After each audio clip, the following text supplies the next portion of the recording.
فرمایا یا ایھا الناس قد جاءتکم موعظۃ من ربکم وشفاء لما فی الصدور وہدی ورحمۃ للمؤمنین قل بفضل اللہ وبرحمتہ فلذلک فلیفرحوا ھو خیر مما یجمعون۔ اے لوگو، تمہارے پاس آ گئی ہے نصیحت، موعظت تمہارے رب کی طرف سے۔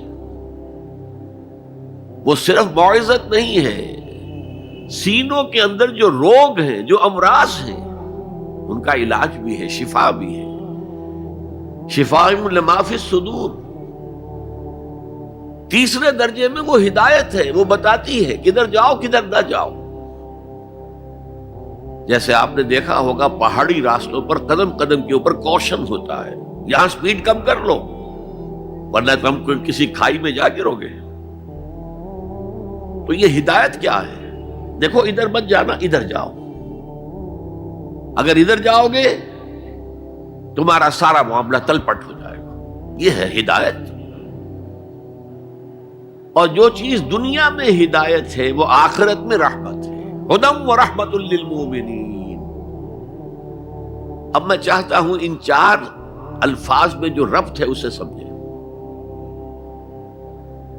دیکھیے، اگر کسی ایسی زمین پر بارش برسے جو اوپر سے بہت سخت ہے تو پانی بہہ جائے گا، زمین میں جذب نہیں ہوگا تو کوئی روئیدگی پیدا نہیں ہوگی۔ اگر دل سخت ہے تو قرآن مجید ان پر کوئی اثر نہیں کرے گا۔ اس کے لیے سب سے پہلے موعظہ کی ضرورت ہے، وعظ کی ضرورت ہے، نصیحت کی ضرورت ہے، تاکہ دل نرم پڑ جائے۔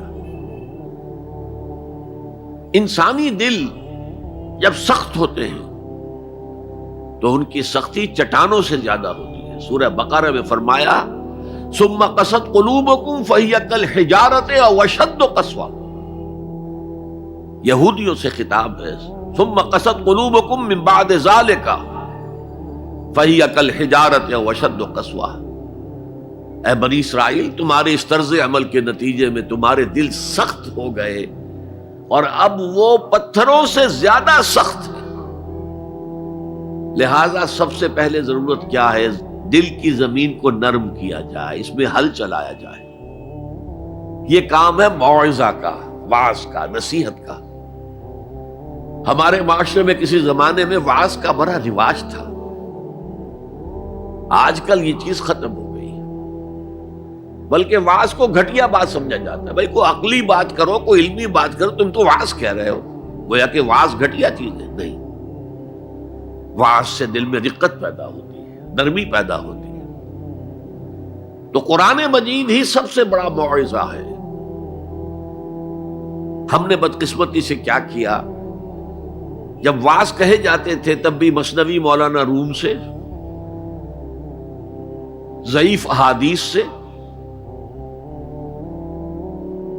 واعظ دستاں زنو افسانہ بند، واعظ بڑے اونچے اونچے ہاتھ چلا کر اور افسانہ جو ہے بیان کر رہا ہے، لیکن اس کا حال کیا ہے؟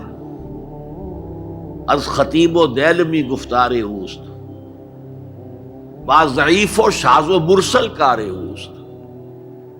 وہ خطیب بغدادی یا دیلمی کی جو احادیث ہیں، جو سب سے گھٹیا درجے کی کتاب حدیث کی، سب سے کم تر درجے کی کتاب حدیث کی، ضعیف کتابوں کے یوں سمجھئے کہ بہت بڑے مجموعے، وہاں سے وہ حدیثیں لا رہا ہے۔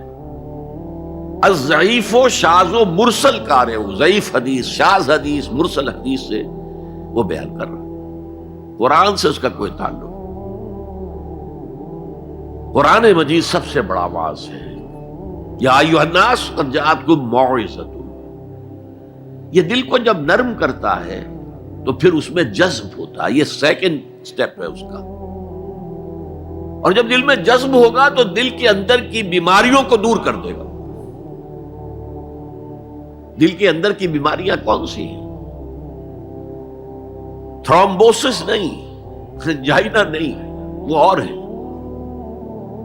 وہ دل کی بیماریاں جن کے لیے قرآن شفا ہے، وہ ہے تکبر، حسد، حب مال، حب دنیا، حب جاہ، حب شہرت، یہ ہیں وہ چیزیں کہ جو اصل ہیں، جو دل کے امراض ہیں، ان سب کو جڑ سے نکال کر پھینک دے گا قرآن حکیم۔